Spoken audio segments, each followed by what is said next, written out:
Laser sights can deter threats and aid in quick target identification, enhancing your ability to protect your family, home, and country. Crimson Trace, making laser sights standard equipment.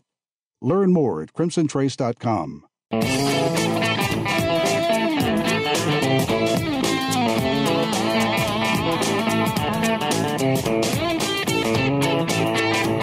The number one national voice in defense of your Second Amendment rights. Gun Talk, available on iTunes and on the free Gun Dealio smartphone app for Android and iPhone. To be on the air with Tom, call us now, 866-825-5486 or 1-TOM-TALK-GUN. Now, here's Tom. All right, welcome back. Yes, we are going to talk about the Heller decision 10 years later in just a sec. But first, Jared called in from Salt Lake City. He's got a range report and a question for us. Hey, what you been shooting there, Jared? Yeah, hi, Tom. How you doing? Great. Hey, I just wanted to talk about the Ruger PC9 carbine. Oh, yeah. Yeah. I've heard mixed reviews online, about people having problems, but I've had it out 4 different times out here in the desert, and it's been flawless. Well, it's more than that. It's fun. It's like a whole package of fun, isn't it? Yeah. And I've taken, my grandson, he's 9, and that's his favorite gun to shoot. And then I just I had some relatives come up from out of town who aren't shooters, and I kept promising I'd take them shooting, and that was one of the guns that came with us, and they love that gun. Now, let me ask you, did you put an optic or a red dot or anything on it? I have just a basic red dot, just a little Bushnell on it. Perfect. It's all you need, and it makes it easy. Yeah. Now, of course, the next thing is if you really want to make it fun, get a suppressor to put on there and shoot subsonic ammo. Now you're having a ball. Yeah. We did try that streak ammo. Have you heard of that? Yes. What'd you think? Yeah. We waited till dark and then shot that, and that was pretty fun too. Yeah, it's kind of a quasi-laser. All right, so I see you got a question here. Are you actually left eye dominant the way I am? I'm not.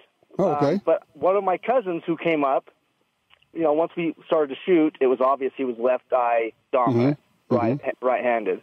And, I understand with a rifle, it's easy. You just put it to the to your left shoulder. Right. But with the handgun, I didn't really have a good instruction for him on how to hold the gun, Okay, I got it. Because here's the deal. I'm right-handed and left eye dominant. If he's right-handed, he's going to be very comfortable holding a handgun right-handed. So tell him just to grip the gun right-handed the way he would, take a good 2-hand grip on it, bring it up, and then use whichever eye feels best and then shoot. It's really that simple. If you want to give him advanced training on it, when he comes up, have him point his nose about 15 to 20 degrees to the right. So you turn your head about 15 to 20 degrees to the right, and it will bring your left eye right in line with the sights. Okay. Easy. That's all there is to it. Bugger of a time getting him to hit. He may, I tell you what, 2 things may be happening. If he's new, he could be getting cross dominance, and he may have to squint his right eye. But the other thing, the much more likely thing is that he's yanking the trigger. Yeah, probably, maybe true, yeah. That's where having a half a dozen dummy rounds with you is always a good thing. Mix those in with the live rounds.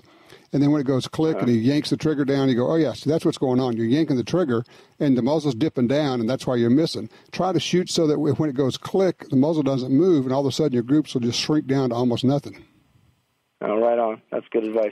Good range report. Thank you, Jared. I really appreciate that. That is cool. Good stuff. All righty. 10 years. Doesn't seem like it. 10 years since we got the D.C. versus Heller decision. Jacob Sullivan was writing in Reason magazine about it, and the title of the article was interesting. 10 years after Heller, does normalizing the Second Amendment mean ignoring it? And Jacob joins us right now. Jacob, what did you mean by that with this article? Well, I was writing about an analysis of Second Amendment claims since Heller, which looked at every single claim that had been raised in state or federal courts, through February 1st, 2016. And the people who wrote this article was a Duke Law professor named Joseph Locker, and his co-authors Eric Rubin. And they were arguing that contrary to the complaints of a lot of Second Amendment defenders, the courts were not routinely upholding laws that violate Second Amendment rights. They were not ignoring what the Supreme Court had said. And in fact, they were applying the exceptions that the Supreme Court had either explicitly or implicitly drawn to the Second Amendment in upholding these laws, and that basically what they were doing is following the Supreme Court's direction, and this is how constitutional law works. That there are rights, but rights are not unlimited. There are certain exceptions, and you try to figure out what those are. And so they're arguing that really nothing is amiss, which of course is very different from what you hear from a lot of defenders of gun rights who say the Supreme Court is really ignoring the Second Amendment. They have hardly ruled in this area at all since 2008, and they've left a lot of important questions unaddressed. Yeah, you should know that we kicked off the show today with half an hour with Alan Gura. So yeah, we're up to speed. So here's my question for you: when you looked at this article and they're saying, well, no, the lower courts are interpreting Hitler correctly, and the Supreme Court is doing what it should in terms of turning down certiorari on all these cases, what was your take? My take was that in a sense, they're right that this is the way constitutional law works, that you do, there are exceptions, and you have to figure out what the rules are for the exceptions. But at the same time, first of all, the Supreme Court did not resolve important issues. So courts are left with very little guidance in terms of, for example, carrying guns outside the home or bans on particular kinds of weapons. It's not at all clear what Heller implies for those questions. Mm-hmm. But at the same time, they also arguably are upholding laws that violate the Second Amendment and ignoring some of the things that were either said directly in Heller or implied by Heller. And one case that the Supreme Court actually did address involved the Massachusetts ban on stun guns, mm-hmm. where this is the highest court in Massachusetts said that was okay, that was consistent with Heller. The Supreme Court unanimously said no. Because your reasoning is if it's not a gun that was available at the time that the Second Amendment was ratified, and if it's not suitable for military use, then it can be banned, and that's not at all what Heller said. So that was a clear contradiction, and to the court's credit, they pointed that out. But if you're considering an amendment that says people have a right to keep and bear arms, it seems absurd to say that that only applies within your home. And of course, the original Heller case was brought for that specific reason about having guns in your home, because that was what they could challenge the D.C. law on. So it was a fairly narrowly constructed lawsuit. That's right, and that's and it is common procedure that you would only address the facts of the case and not make your ruling any broader than necessary to address that particular case. The problem is that since then, the Supreme Court has only gone back to this twice. Once to say the Second Amendment constrains state and local governments as well as the federal government 2 years later, and then a couple of years ago with the stun gun case, and that's it. So there's been no guidance in terms of, and you do have circuit splits on both assault weapon bans and bans on or restrictions on carrying guns outside the home. Okay, I was going to ask you. So if you have a circuit split, generally speaking, is it not true that that's a really a good situation for the Supreme Court to accept the case and say, okay, we're going to sort this out because you guys can't agree down there? That's right, and it's striking that they have not tried to resolve those circuit splits, and you've seen Clarence Thomas and Neil Gorsuch both object to that, saying we really ought to step in here. And what's interesting is you need 4 justices to agree to hear a case. So clearly Gorsuch and Thomas are on board with hearing one of these cases. So what it means is that either Roberts or Alito or Kennedy, that among them there's not enough agreement. So they want to avoid these cases for one reason or another. It's obvious why the people in the minority want to avoid these cases, because they know there's a majority in favor of Second Amendment rights. They don't want to be striking down new kinds of gun control that haven't been struck down before, so that you understand why the 4 of them would not go for it. But clearly there are people who were in the majority in Heller who are not willing to hear these cases for some reason. They're afraid of something. I don't know what. Maybe they don't want to. I mean, I can imagine Roberts not wanting to rock the boat, not wanting to seem too radical, that sort of thing, but it's not clear. And we don't get to find out. That's the other part. No, they don't ever tell you what the vote was. They don't tell you what the vote is or why. They just don't take the case. Right. Okay, so what kind of reaction did your article get when you're saying this is what's going on? I mean, in the legal circles, there have even been some who would normally think or say that, we don't support gun rights and we don't really like Heller, who are actually legal scholars who are saying, yeah, but the lower courts really are giving Heller shabby treatment here. Yeah, I mean, I think in some cases they are, and then they seem to be looking for any excuse to uphold gun control laws. Mm-hmm. The case from California dealing with their, highly discretionary policy for issuing carry permits, which basically lets local law enforcement agencies decide who gets to carry a gun based on subjective criteria. Mm-hmm. That was upheld, and it was very striking. The Ninth Circuit didn't say, you have this right to keep and bear arms. Does that include the right to bear arms, outside your home? And maybe it does. It seems like it would. Instead, they just said we see nothing either in Heller or in the Second Amendment that would say you have a right to carry concealed weapons. That's what they focused on instead of the right to carry weapons in public in general. And, of course, in Heller, Scalia had gone out of his way to say that the 19th century courts that addressed this issue had mostly upheld bans on concealed carry. Of course, that means you can still do open carry, but he did not get into that. And there's been a reversal of public attitudes regarding that. Mm-hmm. Since the 19th century, it used to be, why would you carry concealed? You must be up to no good, right? So that was the thing they would prohibit. And open carry was you're being above board, and everybody knows you're armed. And there's no problem with that. And nowadays, people tend to have the opposite attitude. They're thinking, why are you carrying it out in the open? You're scaring me. Cut that out. I'd rather, if you're going to go armed, that you have it concealed so we don't it doesn't alarm people. Give me your sense right now, what is going to happen to see some kind of a change in the way that the Heller decision is treated? Honestly, I don't know, because it's not clear what the reasoning of the justices who are refusing to vote to hear these cases is. You could have some really egregious, gun control law, maybe just an outright ban on publicly carrying weapons with no opportunity to get a permit, something like that. If there were cases involving that, it seems like the court might be more likely to address that. Or maybe a change of justices. Yes. That's possible too down the line. Gorsuch is actually very good on this, so he may even go further than Scalia. It's not clear, but he's at least as good as Scalia on the Second Amendment.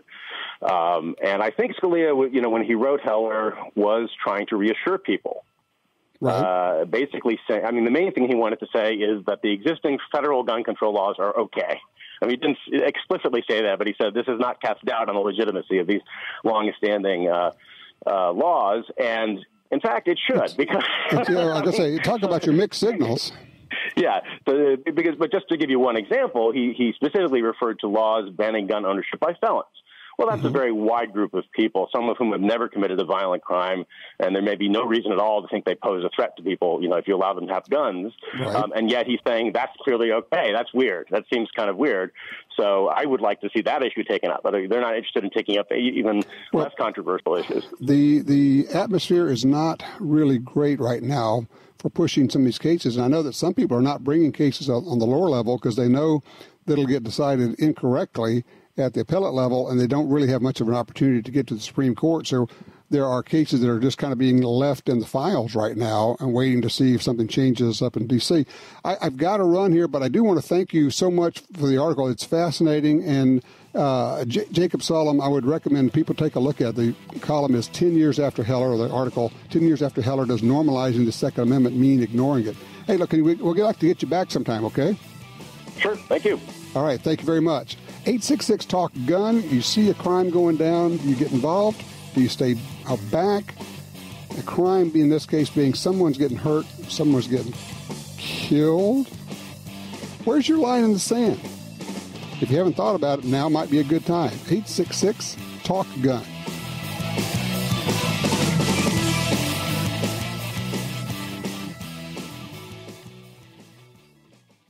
Think all ammo's the same? Think again. Aguila Ammunition uses the highest quality materials and is one of the world's largest rimfire manufacturers. Want silent 22 ammo, powderless Super Colibri, and Sniper Subsonic merely whisper. For light recoil and big performance, mini shells make any shotgun a pleasure to shoot. Match grade and the Hyperfast Super Maximum and Interceptor 22 loads get the maximum for your rifle or pistol. Visit aguilaammo.com/rimfire. Feed your firearm. Face it, sometimes more is better. That's the idea behind the double-stack, full-capacity pistols from Springfield Armory. From the groundbreaking XD to the ergonomic XDM to the latest refinements in the XD Mod 2 series, you can get subcompact, midsize, and full-size pistols in 9, 40, and 45. Carry, target, or tactical models. Fast, accurate, dependable. Don't come up short when it matters. Go full cap. Go Springfield Armory. Springfield-Armory.com. Are you looking for a place to shoot? The National Shooting Sports Foundation has a great website called wheretoshoot.org. It's the largest database of shooting ranges on the internet. It's also a great resource for shooters where you can find video tips, printable targets, and a lot more. Find it online at wheretoshoot.org. And while you're there, download their free iPhone app. That's wheretoshoot.org. If you carry a gun, you need training. Your concealed carry class was definitely not training. But time, money, and obligations keep you from spending days at a shooting school. The trusted folks at Gun Talk can help. Concealed Carry 1, our DVD featuring the VADA Group, covers what gun, what holster, how to carry, where to wear your gun, and much more. Visit shopguntalk.com. That's shopguntalk.com. Look, this really is life and death. Learn how to stay aware, how to get away, and how to fight if you must. At shopguntalk.com, you can get the 2 DVD set, including Fighting with the 1911 with Tiger McKee. No matter what gun you carry, this vital training info can save your life. Learn the draw, the stance, reloading, vital gear from Gun Talk. That's shopguntalk.com. shopguntalk.com.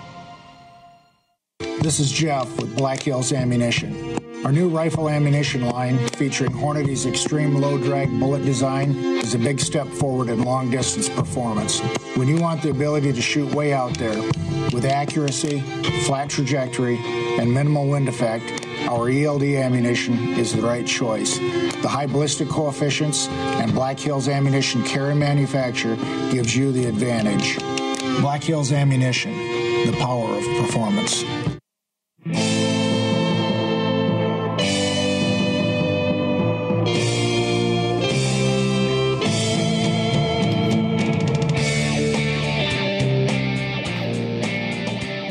I have a question for you.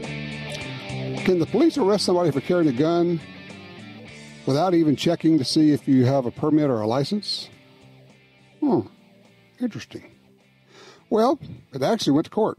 And an Illinois appellate court says, nope, the police cannot arrest you without checking to see if you're licensed. Because that's what was happening. The very idea is, here. I guess here's the concept. Carrying a gun is not, in most places, in and of itself, a crime. Although, depending on where you are, the treatment you get from the local police may have you wondering. The court said that, no. You can't arrest somebody for having a gun if you don't even check to see if he's licensed, if he's got a carry permit. That's a common sense, reasonable decision, I think.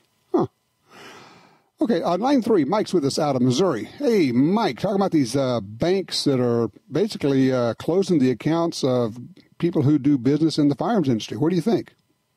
Well, I think I got a solution for you. Okay. There's an old John Wayne movie. Remember the movie Chisholm? Mm-hmm. Old John Wayne and the Scotsman started their own store and bank because Forrest Tucker was cutting everybody out. Uh-huh. Have every gun company from scope, stocks, ammo, gun sales, wholesalers like J&G and Davidson and all them, put in a percentage of their advertising money based on their gross sales and float their own bank. Well, it's interesting you mentioned that, because I have picked up at least 2 streams of information in the last few weeks that there are people doing something similar. There are folks creating credit card processing services as well as starting banks that are specifically to service those in the firearms industry.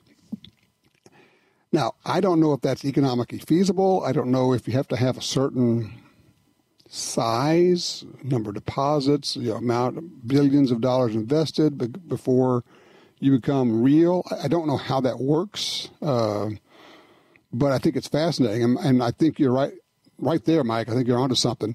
And as I hear more about this, I will let you know. But, a question just popped up. Well, could there be antitrust issues? I don't know. I think companies could get together and form their own bank. Or I think what's really going to happen is somebody is going to create their own bank and somebody is going to have their own credit card processing outfit. And it may not be an amalgamation of gun companies. But we'll see. I'll keep you posted on that. Very interesting. Line 2, Joe's with us out of Katy, Texas. Joe is asking the question, do you get involved when you see something going on? Sounds like you had to make that choice. Oh, yeah. I was driving down the street one day, and I saw 3 people beating up this woman and all that. And they were getting ready to take off after a little 5-year-old kid. So I stopped the truck, whipped out a Winchester Defender, and they ran like quail. What was going on? I don't know. They were just beating the hell out of her and all that, and they were getting ready to throw this little 5-year-old kid down like a 5 or 6 foot ditch. Jeez. I stopped and just whipped out the old shotgun, and they ran. Did you say anything? No, once you whip out the shotgun, you don't have to say nothing. Quote of the day, right there. No more calls. We have a winner. I mean, you see a guy that's got a 6 or 7 shot Winchester Defender, and you don't even have to jack it. You just got to take the safety off, and then there you go. When you pull out a pump shotgun, the conversation is unnecessary. I like it. Did you call the police? No, I called an ambulance for the girl, and then the police showed up. Okay, good deal. She was bleeding in the head pretty bad. Thank you, Joe. I appreciate that. Thanks for calling. And that's, wow, interesting. Man, that's what I'm talking about. Is it okay? There's a time, as I used to say in the movies, there's a time for talking, there's a time for action. And some of these folks don't quite get that. That's where training comes in. And you get the wrong information. Everything you see on TV in the movies about guns is wrong. Everything you see about self-defense with guns in the movies is wrong. Put down the gun, drop the weapon, yeah. Guy's already shot 6 people, and now you're going to tell him to drop the gun? No. Time for talking's over. I like it. When you got a pump shotgun, there's no need for conversation. What would you do? You see something like that going on. Call the cops, get involved. Have you ever faced something like that? 866-TALK-GUN.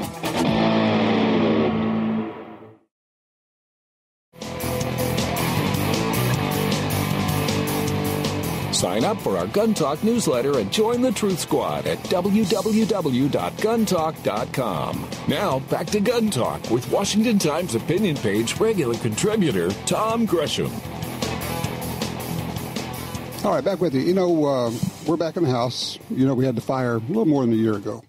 And I don't know, we were out 9, 10 months, maybe 11 months.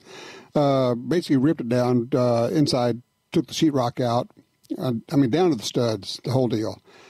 I was thinking about that. I think about our security camera system we have here. We got wires running everywhere. We got cameras mounted out. And then I was thinking about the blink system that I picked up about a year or so ago. I started using it and going, wow, what a difference.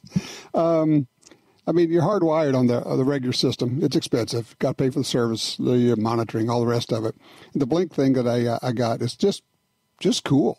It's like little bitty cameras. I don't know. I call them about the size of a pack of cards, something like that. Takes regular AA batteries. No wires. Works off your internet, your Wi-Fi. Easy to set up. Set them up wherever you want. Move them. You say, well, I want them over here. Yeah, okay, great. I'm going to put them over here this time. Okay, move them. We'll do whatever we want to do. Stick them where you want them to go. Doesn't matter. And then they send a note. They work off of like motion detection. And they'll alert your cell phone when you're away. You can monitor it. You can tap into it and watch what's going on. You can check to see if packages have been delivered. You can get an alert if people break in or if they're moving around your backyard, or even if you got critters or wildlife out there, you can use them for that. Anyway, it's just pretty cool. It's amazing what the technology has done. The deal is we work with the Blink folks, and they've got a pretty good deal going. They sell their cameras for less than the other guys, but you also get an extra 15% off. Go to blinkprotect.com/guntalk. blinkprotect.com/guntalk. Now, Mark has called in. He's on line 1 out of Oakwood, Texas. Mark, you got some experience with this whole deal we're talking about of banks and financial institutions kind of well, I don't know, I wouldn't say cracking down. What are they actually doing to people in the firearms industry? Oh, good afternoon, Tom. And unfortunately, you're right on my calling in. And I've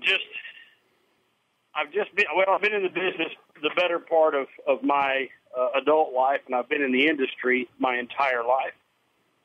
And I could bore you to death, but I'll just go back. Within the last 10 years, I've applied on 3 separate occasions, 2 real estate loans, 1 business loan, and then I did some other attempts at securing funds to no avail. And all this amounts to is my credit is stellar, my background is stellar, my business performance has been stellar. Everything is well above board.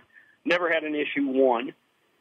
And I have an MBA. I'm a veteran. I'm not tooting my own horn. I'm just bringing to the table. There's no reason for declination of my, attempting securing finances. Right. And I put together a wonderful business package.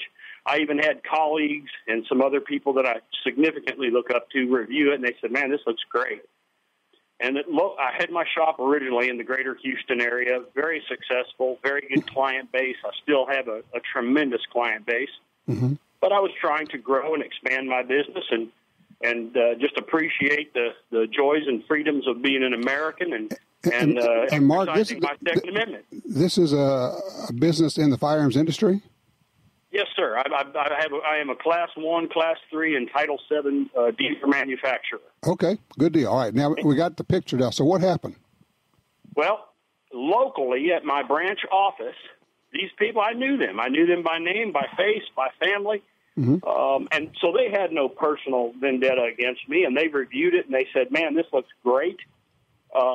Everything at our end is thumbs up, and they sent it off. They said, we're just going to go to Mesa, Arizona with it and get the next blessing. So it goes to Mesa. A couple days later, we get a phone call. We do a teleconference. They say, man, this looks fantastic. I'm all on board. Good luck. The only thing left to do is we have to send it to corporate office, which is in San Jose, California, and they're going to give you the final blessing, Mark, and you're going to be on your way. Now, mind you, this was a real estate loan. I'm not trying to secure firearms or ammunition. I could have been a bagel shop. But when it got to corporate in San Jose and they found out what I did, it stopped dead in its tracks, and I had a letter, no phone call, no nothing, just a letter of denial with no explanation. And this, as a real estate loan, it's a secured loan, right? Yes, sir. That's exactly right. Not to mention, I had collateral far exceeding the value of what I was attempting to request. I mean, this is just a no-brainer.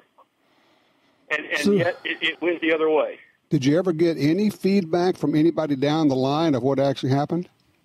I did at the lower level, and it was basically what I already knew. And they just said, listen, man, you're fighting uphill. This company is anti-Second Amendment, period. And I have a colleague, a very good friend, who owns a very successful company in the greater Phoenix area that had the exact same thing happen to him with Bank of America, and it made national news. Well, what's the company that you were dealing with? I need to know. We need to share the information. Wells Fargo was the one that shot me down, then Bank of America shot me down, and then I went to some just local lenders. But by that time, as you're aware, 2012 shifted the pendulum like we've never seen. And after 12, I just kind of cooled my jets, and I said, you know what? I'm going to go retire up in Oakwood, and I'm going to build a shop up there, and I'm going to sit on the porch and watch America, and that's what I'm doing now. So I still run the operation. I still enjoy doing what I'm doing, but I've just downshifted a little bit and gotten to the country. Well, I am sorry that happened. I thank you for sharing it, because people need to know what's going on, because it's Mark, and then it's the next guy, and it's the next guy, and what they're doing is they're simply destroying, by design, not accidentally, destroying the firearms industry, from the manufacturers to the distributors to the retailers to the online sales. And it's everything. It's not just guns. It's ammo. It's stocks. It's scopes. It's spotting scopes. I know you're thinking, spotting scopes? Yes. if it has anything that could possibly be used for hunting or for guns, that's what's going on. I don't know how this happens. And I get it. People say, well, it's a private business. They can choose to do business with whom they want. Up to a point. Up to a point at which, when it starts to be collusion, when it starts to be, in essence, a conspiracy,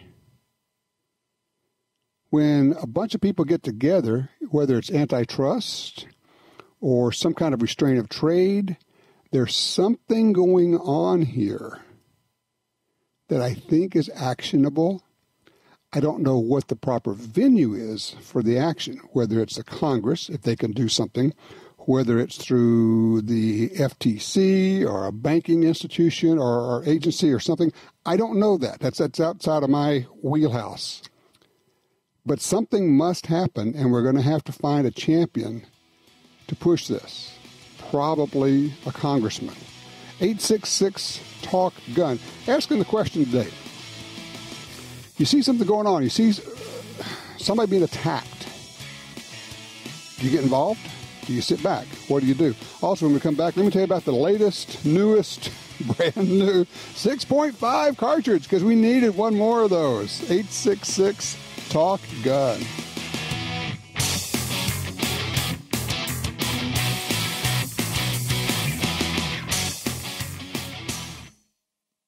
When the U.S. military's elite units and law enforcement agencies across the globe demanded innovation and reliability, they didn't settle. They chose Sig Sauer. When world champion professional shooters demanded precision accuracy, they didn't settle. They chose Sig Sauer. So it's no surprise more and more civilian gun owners are refusing to settle for anything less. They're choosing Sig Sauer firearms, ammunition, electro-optics, suppressors, air guns, and training. Sig Sauer. Never settle. Perhaps more than any other landscape, wetlands embody the life-giving abundance that nature has to offer. And perhaps more than any other organization, Ducks Unlimited is working to ensure that our continent's wetlands not only survive, but thrive for generations well beyond this one. The time is now to band together. The time is now to rescue our wetlands. If you're like me, you don't have money to burn, but you still want to buy guns, ammo, and accessories. That's why we created Gun Dealio. That's a free smartphone app. Just download it and start getting the deals. Could be discounts, offers of free magazines for your gun, or you could be the first to hear about new stuff from gun makers. Here's how it works. With Gun Dealio on your phone, you get alerts when you enter a gun store. Special deals, you know. You don't have to do a thing. It'll do a lot of other cool things, like let you watch gun videos and listen to Gun Talk podcast. Plus, check it anytime for hundreds of deals and offers. Getting more while spending less. Smart, huh? Gun Dealio. Made in America. Gluten-free. At the App Store and Google Play or GunDealio.com. When someone leaves you their gun collection, you may want a few, but what do you do with the rest? How do you sell them? Who do you call? Well, I call Johnny Dury at Dury's Guns. Whether you're selling one gun or 500, they'll tell you what it's worth and write you a check. Simple, quick, easy, fair. I trust Dury's Guns. Give them a call. Dury'sGuns.com.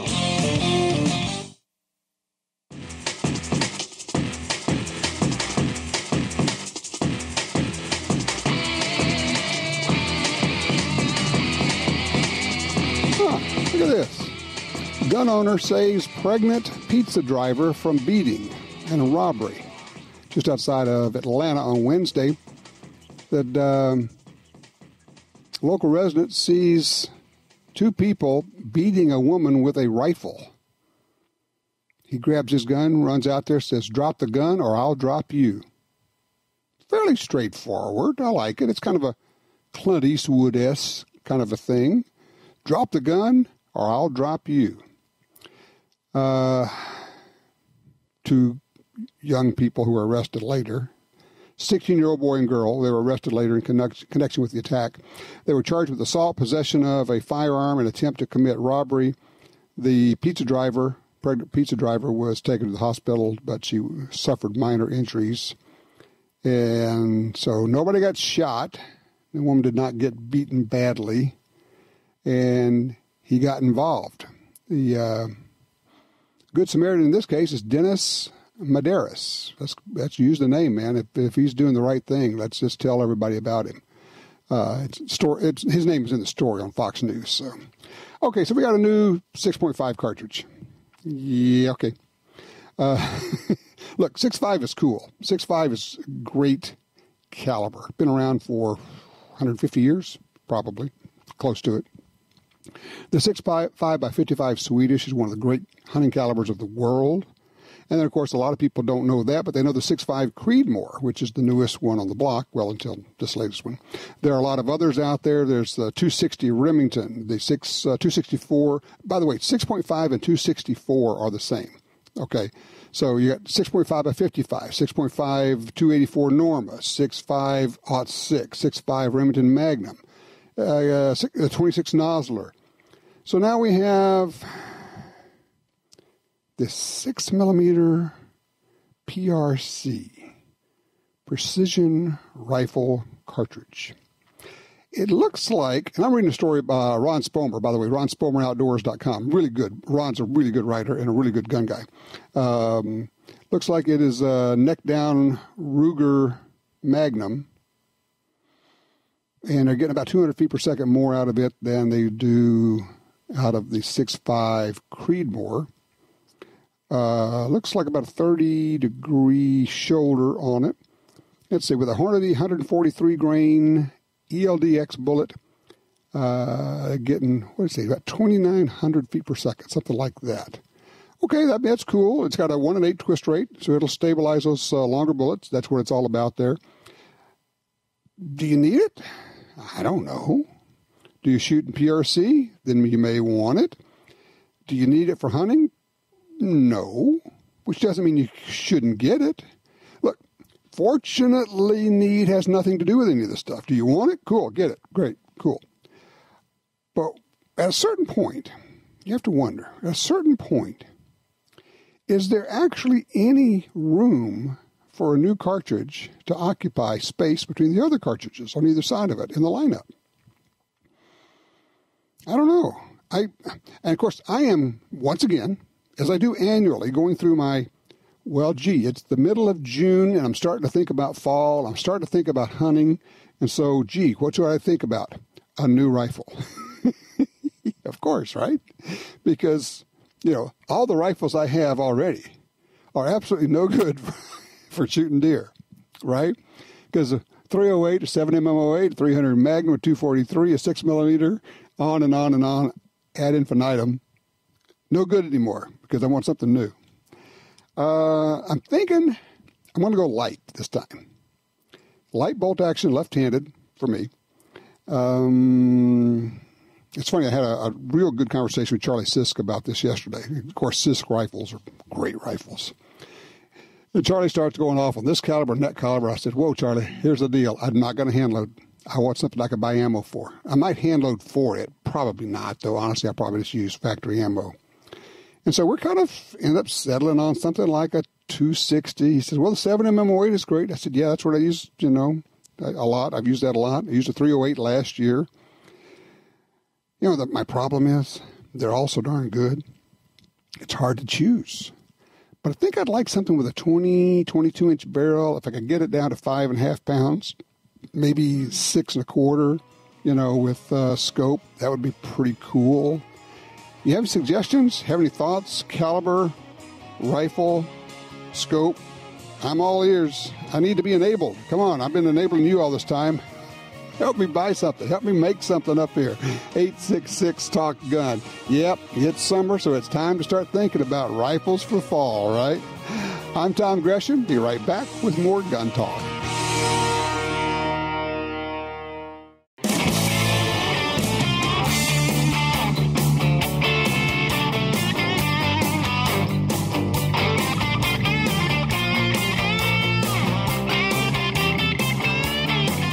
Interesting. Mississippi.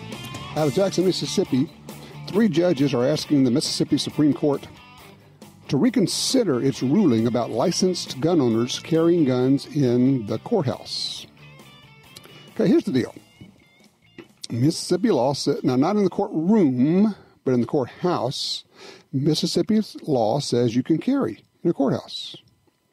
The judges have issued orders saying we don't care. Basically, they don't say it this way, but basically, we don't care what the law says. We're important. We're special. We're judges. You can't carry in our courthouse. Law says you can. We're saying you can't. Well, they got sued. Duh. Hello. And they lost. And they lost at the appellate. So now they're trying to get an appeal going here.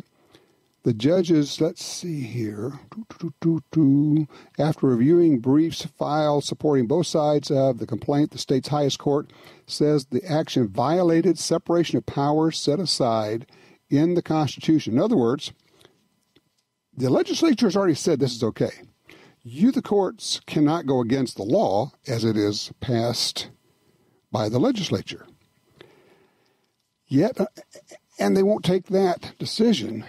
They are appealing it. Yet another case of the elites, in this case judges, saying we're special. We deserve special treatment. We don't want those people to carry guns in the courthouse. Law says you can. Constitution says you can. But we don't like it. And that's really what it's all about. Yes, I know it's legal, but we don't like it. So we're going to stop it because we don't like it. Really? And I know when you're a judge, you get to do things like that. And it's not surprised that you get to a point where it's really easy to be arrogant because you can get away with stuff. You could just say, take him to jail, and they take him to jail. Boom. You can say, sit down, shut up, or I'll send you to jail. And you better sit down and shut up, or they will send you to jail. Power, man, intoxicating power. So in this case, they say, we don't think they ought to pass that law. They should never have passed that law. And we're going to ignore it because we can. If you bring a gun into our courthouse, we're going to send you to jail, even though you're not breaking any law. Really? Yeah, really. It takes guts to challenge that in court. It takes money. It takes commitment. You got to get on board. You got to get there. You got to say, okay, that's my line in the sand. And I swear to you, I think a lot of people are discovering that they're drawing their line in the sand. The more the left goes nutso, kicks Sarah Sanders out of a restaurant, screams and hollers and calls us racist and terrorists and worse, and Nazis. The more they go crazy and lose their minds, I honestly think the more they damage their chances of reelection. I honestly think a lot of people in middle America, the ones who, elected Donald Trump, I think they're quietly looking at that and saying, those people are nuts. I am going to commit to voting in the midterms. May not have otherwise. But I'm not going to let them define what America is. I'm not going to let them do this to us and to good people. I think people are just quietly getting fed up. Not screaming, not shouting, not going all Maxine Waters on everybody. But I think we're going to see another, I swear I do, and I hate to go out on a limb like this, but I think we're going to see a red tide. I really do. I don't know what your thoughts are on that. Would love to hear it. 866-TALK-GUN. Also, when we come back, we'll be talking about the D.C. Project. D.C. 50 women, 50 states talking Second Amendment. Pretty cool.